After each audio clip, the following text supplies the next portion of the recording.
A group ought to be fully self-supporting, declining outside contributions. We will now pass the basket.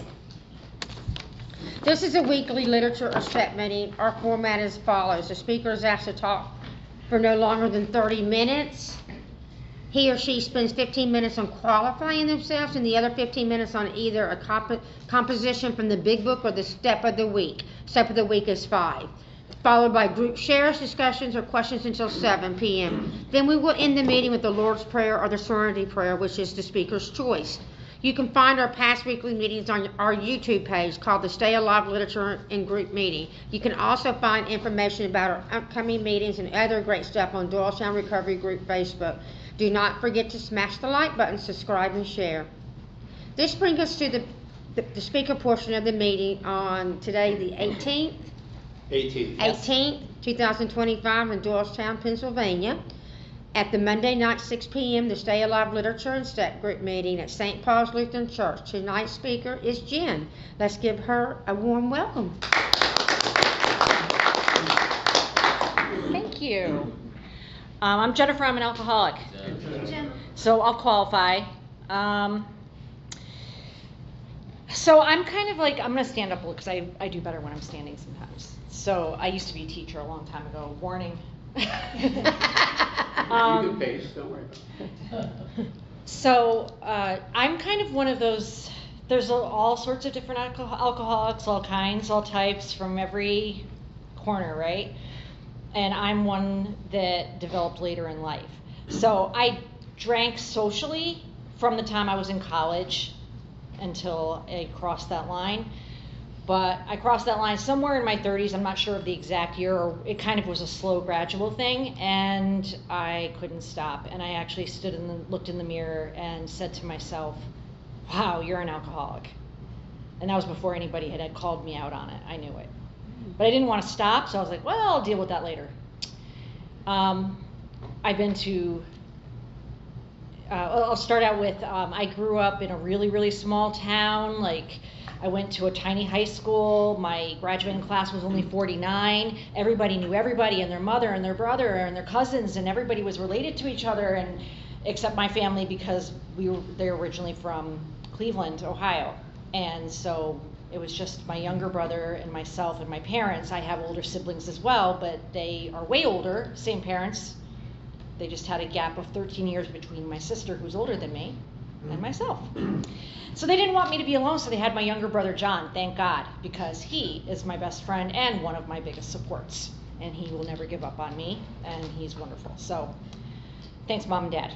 So, but we were like their second family, you know? And so elementary school and childhood was fine. I grew up in a small area, grew up with a lot of friends, all kids, neighbors. We played big games of hide and go seek and all that good stuff, and kickball and the whole thing with outside until the street lights went on, and be home at dinner when Mom whistles out the back door and all that kind of stuff. That was my childhood. We took a lot of trips. My parents are both extremely smart. My dad taught me a lot. And then when I got to junior high, things changed.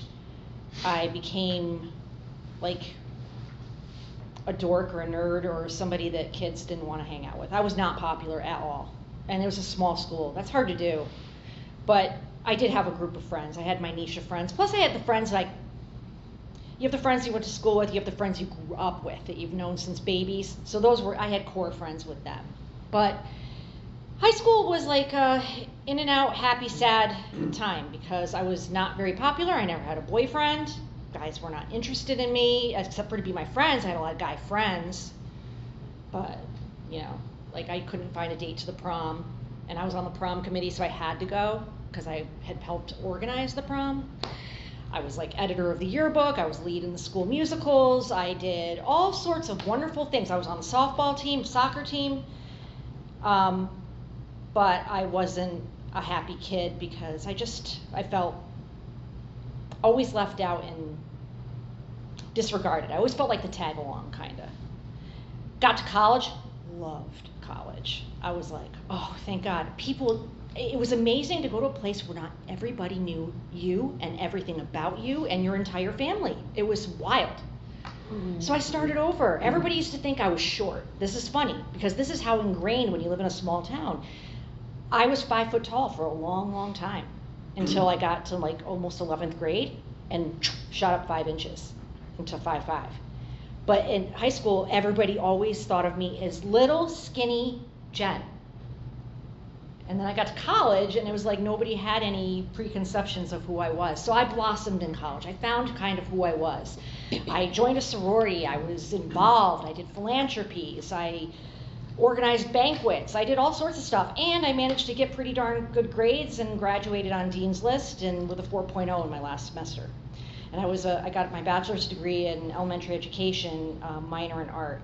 I went on to become a teacher, but there's a long story with that. Went through many jobs. Got married to a guy I met in college, but we didn't start dating till graduation week.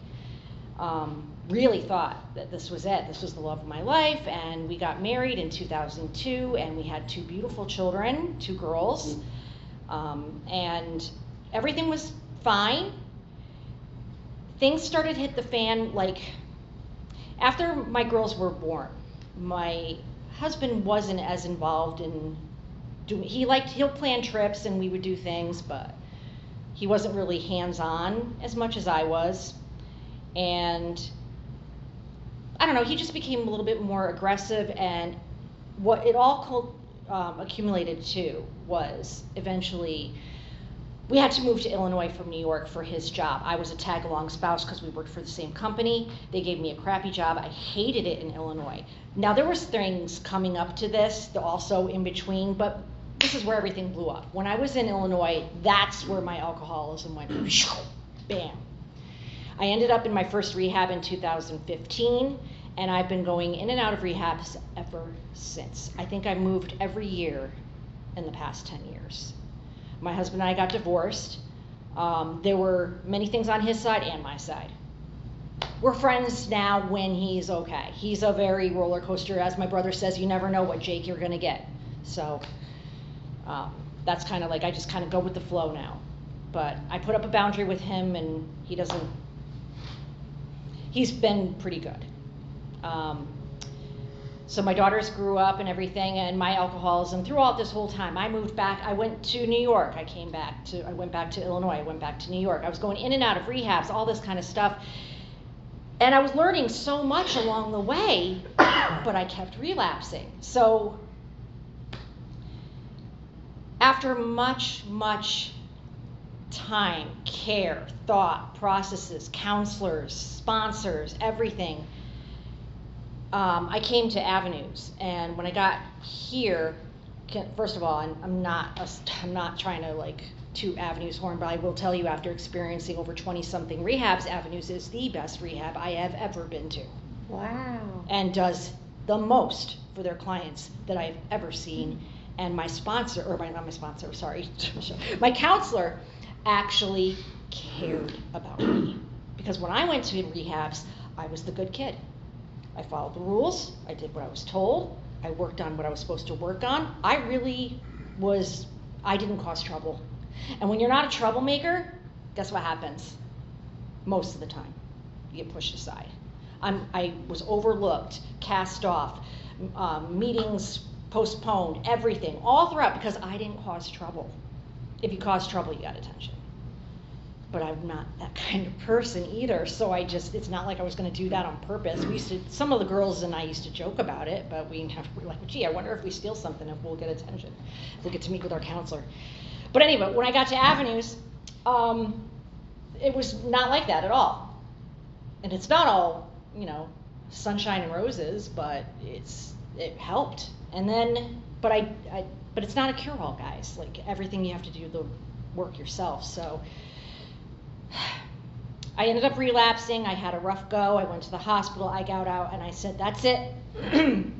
I've worked too hard at this for too long. I'm starting over. Got a new sponsor. Started going to different meetings. I didn't start a job right away.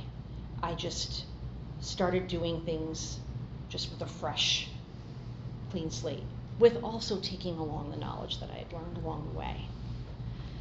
So, yes, I'm an alcoholic.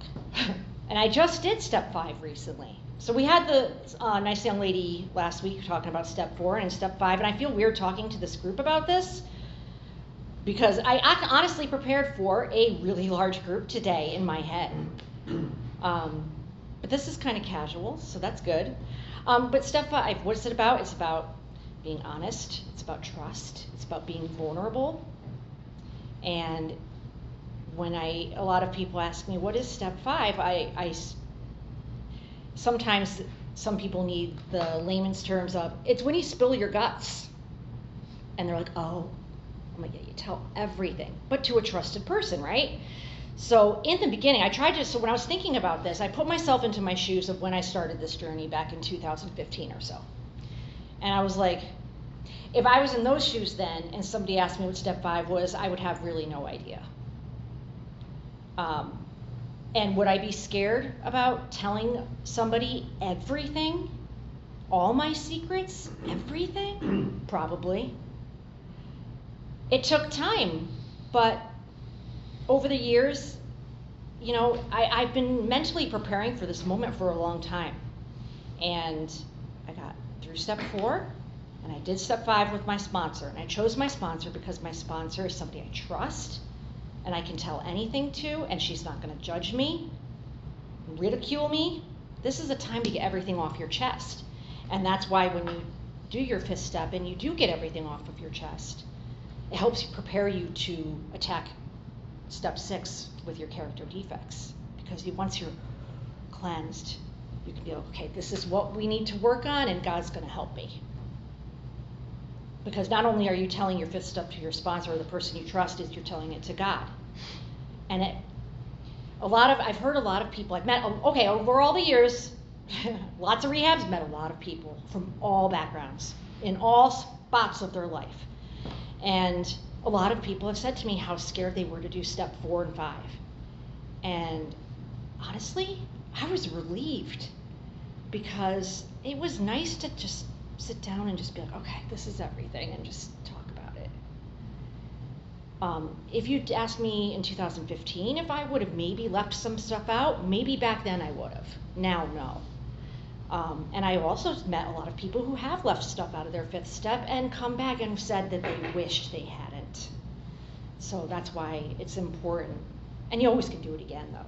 It's not like if you leave something out and you're like, oh no, I did something. No, you didn't do something wrong. You can do it again. Just talk to your sponsor. That's what or a trusted person, especially in the program. That's what we're here for. So basically, I don't know what time it is. I probably talked too long. No, you didn't. No, I didn't. Holy cow. Look at that. Yeah. All right.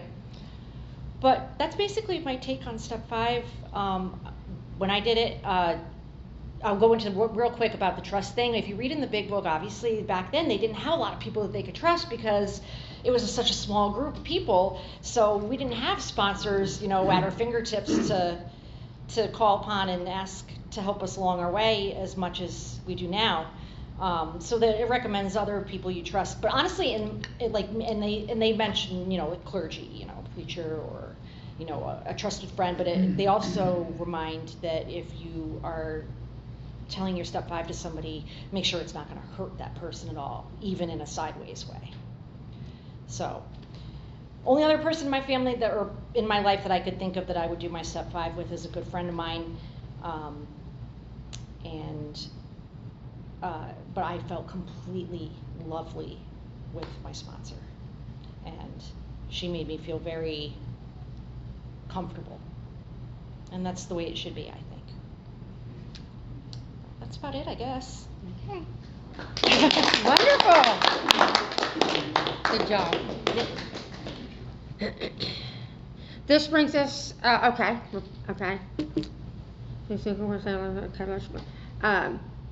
Now this brings us to the part of the meeting where we are open to floor and to your shares, discussions, and questions. Limit your time to 3 minutes. Please try, and we can go a little longer because we have a small group if you want to share a little bit longer.